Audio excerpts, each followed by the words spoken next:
Ľudské bytosti sa rodia hriešne. Evangelium podľa Marka 7, 20-23. Čo vychádza z človeka, poškvrňuje človeka. Lebo zvnútra, z ľudského srdca vychádzajú zlé myšlienky, smilstvá, krádeže, vraždy, cudzoložstvá, lakomstvá, zloby, podvod, rozkošníctvo, zlostný pohľad, prúhanie, pýcha, pochabosť. Všetko toto zlo vychádza zvnútra a poškvrňuje človeka.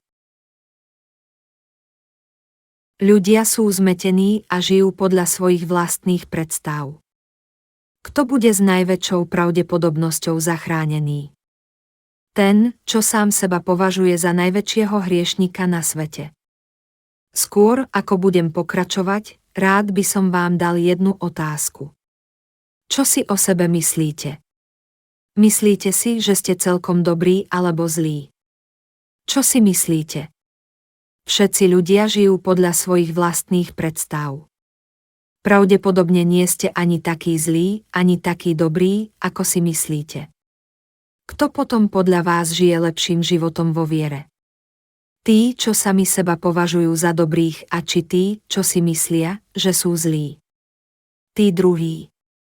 Kto bude zachránený, tí, ktorí sa dopustili mnohých hriechov, alebo tí, čo zrešili len niekoľkokrát? Tí, čo sa dopustili mnohých hriechov, budú pravdepodobne vykúpení, lebo vedia, že sú hriešni. Môžu lepšie prijať vykúpenie, ktoré pre nich pripravil Ježiš. Keď sa pozrieme na seba, vidíme, že sme hromadou hriechu. Čo sú ľudské bytosti? Ľudstvo je semeno zločincov. V Izajášovi 59 sa hovorí, že v srdciach ľudí existuje mnoho hriechov. Preto je ľudstvo kopou hriechu. Ak však definujeme ľudstvo ako kopu hriechu, mnohí s nami nebudú súhlasiť. Správna definícia je semeno zločincov. Ak sa pravdivo pozrieme na seba, dôjdeme k záveru, že sme zlí. Všetci, ktorí sa na seba čestne pozrú, musia prísť k takémuto konštatovaniu. Zdá sa, že nie je veľa ľudí, ktorí by priznali, že sú skutočne hromadou hriechu. Mnohí žijú pohodlne, lebo sa nepovažujú za hriešnych. Pretože konáme zlo, vytvorili sme hriešnú civilizáciu. Keby nebolo tak veľa tých, čo popierajú svoju hriešnosť, ľudia by sa hanbili zhrešiť. No tých, čo popierajú svoju hriešnosť, je tak veľa, že sa za seba nehanbia. Avšak ich svedomie to vie. Každý má svedomie, ktoré mu hovorí, je to hanba. Adam a Eva sa ukryli medzi stromy, keď zhrešili. Dnes sa mnohí hriešnici ukrývajú za našu ohavnú kultúru hriechu. Ukryjú sa medzi seberovnými hriešnikmi, aby sa vyhli Božiemu súdu. Ľudia sú klamaní vlastnými predstavami. Myslia si, že sú viac svätí ako druhí. A rozhorčene kričia, ako môže človek robiť také veci. Ako to môže človek urobiť? Ako to dieťa môže urobiť vlastným rodičom? A myslia si, že oni by nič také nikdy neurobili. Drahí priatelia, je tak ťažké poznať ľudskú povahu. Ak chceme pravdivo spoznať, aký sme v skutočnosti, musíme byť najskôr vykúpení. Trvá to istý čas a stále je veľa tých, ktorí to nepochopia až do dňa svojej smrti. Poznaj sám seba. Ako žijú tí, čo nepoznajú samých seba? Žijú tak, že sa pokúšajú samých seba ukryť. Niekedy hľadíme na človeka a vidíme, že on sám sa v skutočnosti nepozná. Sokrates povedal, poznaj sám seba. Niektorí ľudia nevedia, čo je v ich srdci. Vraždy, krádeže, chamtivosť, podvod, zloby, rozkošníctvo, zlostný pohľad. Človek má v sebe hadí jed, ale hovorí o dobre. To preto, lebo nevie, že sa narodil hriešny. Toľko ľudí na tomto svete nevie, ako na seba hľadieť. Sú oklamaní sami sebou a žijú svoj život obalený vo vlastnom klamstve. Sami sa hádžu do pekla.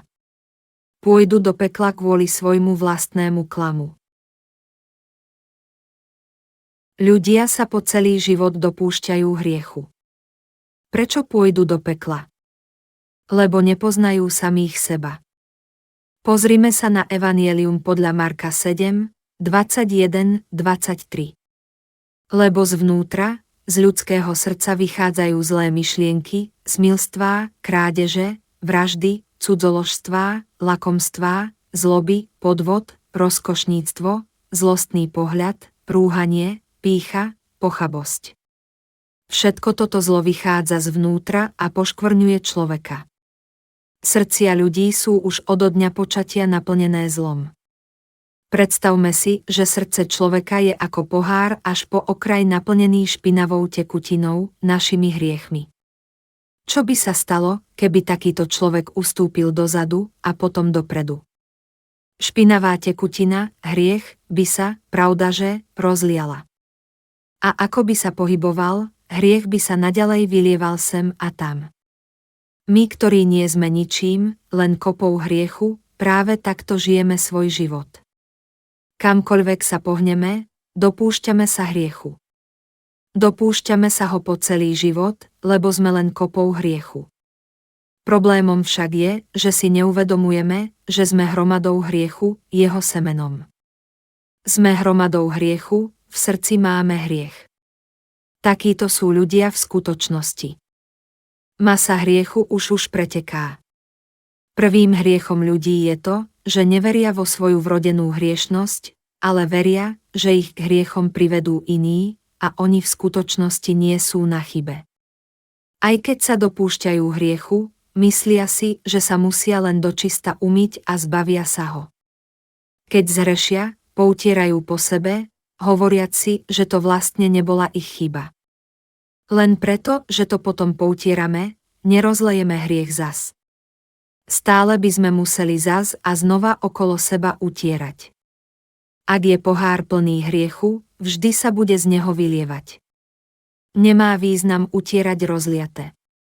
Akokoľvek často budeme našou morálkou utierať rozliatý hriech, je to zbytočné, lebo máme pohár plný hriechu. Pri narodení sme naplnení hriechom tak veľmi, že naše srdcia nebudú nikdy prázdne, aj keď hriech neustále rozlievame. Hrešíme po celý život. Ak si niekto neuvedomí, že v skutočnosti je len kopou hriechu, pokúša sa ujsť sám pred sebou. Hriech je v srdciach všetkých ľudí a nezbavíme sa ho tým, že rozliate poutierame. Ak sa dopustíme malého hriechu, utrieme to malou handričkou, keď to urobíme zas, utrieme to handrou a potom uterákom, prikrývkou. A myslíme si pritom, že keď to ešte raz utrieme, bude všetko čisté. Ale hriech sa vyleje zas a znova. Čo myslíte, ako dlho to takto pôjde ďalej? Až dovtedy, kým človek neumrie. Ľudia páchajú hriechy, až pokým neumrú. Preto, aby sme boli vykúpení, musíme veriť v Ježiša. A musíme poznať samých seba. Kto môže vďačne prijať Ježiša? Hriešnici, ktorí pripustia, že vykonali mnoho zla.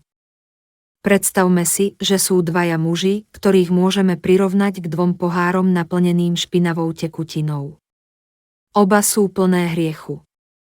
Jeden sa na seba pozrie a povie si, som tak hriešny. A potom sa vzdá a pôjde hľadať niekoho, kto mu pomôže. Ten druhý si myslí, že nie je zlý. Nevidí v sebe kopu hriechu. A po celý život len neustále utiera, čo sa vylialo. Najprv jednu stranu, potom druhú a potom opäť rýchlo druhú stranu. Mnoho ľudí sa po celý svoj život snaží zabrániť, aby malý hriech, ktorý majú v srdci, vyliali. Ale na čo je to dobré, keď aj tak je hriech v ich srdci? Že sa tomu úzkostlivo snažia zabrániť, ich neprivedie do neba. Byť úzkostlivý je cesta do pekla. Drahí priatelia, byť úzkostlivý vedie len do pekla. Keď sú ľudia úzkostliví a starostliví, ich hriechy sa až tak veľmi nevylievajú. No stále sú skrytí hriešnici. Čo sa nachádza v srdci ľudí? Hriech? Nemorálnosť? Áno. Zlé myšlienky? Áno. Je tam krádež? Áno. Arogancia? Áno. Vieme, že sme masou hriechu, aj keď nás to nikto neučil, vidíme sa páchať hriech a zlo. Možno, že nám to nie je až tak jasné, keď sme mladí. A čo keď starneme? Keď chodíme na strednú školu a potom na vysokú, uvedomujeme si, že máme v sebe hriech. Nie je to pravda. Vtedy to už nie je možné zakryť. Je tak? Stále rozlievame hriech a potom ľutujeme. Nemal som to robiť. No nedokážeme sa skutočne zmeniť. Prečo je to tak? Lebo každý z nás sa narodil ako kopa hriechu. Neočistíme sa tým, že budeme starostliví a úzkostliví. Musíme vedieť, že sa rodíme ako kopa hriechu, aby sme boli úplne vykúpení. Len hriešnici, ktorí vďačne príjmú spásu od Ježiša, budú zachránení. Tí, čo si myslia, neurobil som veľa zlého, nedopustil som sa mnohých hriechov, neveria, že Ježiš ich zbaví hriechov a pôjdu do pekla. Musíme poznať, že máme v sebe takúto masu hriechu. Všetci sme sa tak narodili. Ak si človek myslí, neurobil som tak veľa zlého, aby som nebol vykúpený, bude takto bez hriechu. To sa nikdy nestane. Ten, kto môže byť spasený, vie, že je kopou hriechu. Skutočne verí, že Ježiš svojím krstom na rieke Jordán sňal všetky jeho hriechy a vyslobodil ho svojou smrťou. Či sme, alebo nie sme spasení, všetci žijeme v ilúziách. Sme kopou hriechu. Takí sme. Len ak veríme, že Ježiš sňal naše hriechy, môžeme byť vykúpení. Boh nevykúpil tých sekunda, malým hriechom. Kto je ten, čo klame Pána? Ten, čo prosí o odpustenie denných hriechov. Boh nevykúpil tých s malým hriechom. Boh ani len nepozrie na tých, čo vravia, Bože, mám tento malý hriech. Hľadí na tých, ktorí hovoria, Bože, som hromadou hriechu. Pôjdem do pekla. Prosím ťa, zachráň ma. Hľadí na hriešnikov, ktorí tvrdia, Bože, bol by som zachránený, keby si ma ty zachránil. Nemôžem sa už ďalej kajúcne modliť, len by som znovu zhrešil. Prosím ťa, zachráň ma. Boh zachráni tých, čo sú na ňom úplne závislí. Aj ja som skúšal denne sa kajúcne modliť. No úpenlivá modlitba nás nikdy nevyslobodí z hriechu. Bože, prosím ťa, zľutuj sa nado mnou a zachráň ma z hriechu. Tí, čo sa takto modlia, budú zachránení. Veria v Božiu spásu a pokrstenie Ježiša Jánom Krstiteľom. Oni budú zachránení. Boh pomáha len tým, ktorí vedia, že sú hromadou hriechu, podhubím hriechu. Takí, čo hovoria, dopustil som sa len tohto malého hriechu. Prosím, odpusť mi, sú stále hriešni a Boh ich nemôže zachrániť. Boh zachraňuje iba tých, čo vedia, že sú len kopou hriechu. V Izajášovi 59, 1, 2 sa píše, aj hľa, ruka Hospodinova nie je prikrátka zachraňovať a jeho ucho nie je tak nedoslýchavé, aby nepočulo. Ale vaše neprávosti sa stali hrádzou medzi vami a vaším Bohom. Vaše hriechy zakryli jeho tvár pred vami, takže nepočuje. Pretože sme sa narodili ako kopa hriechu, Boh sa na nás nemôže dívať láskavo. Nie preto, že jeho ruka je prikrátka či jeho ucho tak nedoslýchavé, aby nepočulo, ako prosíme o odpustenie. Boh nám hovorí, ale vaše neprávosti sa stali hrádzou medzi vami a vaším Bohom. Vaše hriechy zakryli jeho tvár pred vami, takže nepočuje. Máme v srdci veľa hriechu a preto nemôžeme vstúpiť do nebies, aj keď dvere sú doširoka otvorené. Keby sme my, ktorí sme len hromadou hriechu, prosili o odpustenie vždy, keď zhrešíme, Boh by opakovane musel zabiť svojho syna. No on to nechce urobiť. Preto hovorí, nechoďte za mnou každý deň so svojimi hriechmi. Poslal som vám svojho syna, aby vás vykúpil zo všetkých hriechov. Všetko, čo musíte urobiť vy, je pochopiť, ako sňal vaše hriechy a vidieť, že je to pravda.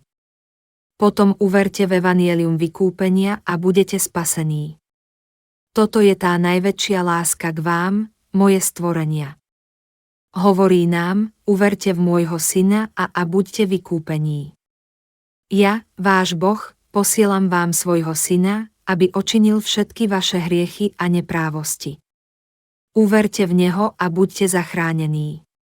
Tí, čo nevedia, že sú kopou hriechu, žiadajú Božiu milosť za svoje malé hriechy. Predstupujú pred neho nepoznajúc obrovské množstvo a váhu svojich hriechov a modlia sa, prosím, odpusť mi tento malý hriech. Už to nikdy neurobím. Skúšajú ho aj oklamať. Nezhrešíme len raz, ale zas a znova, až pokým neumrieme. Až do posledného dňa svojho života by sme museli prosiť o odpustenie.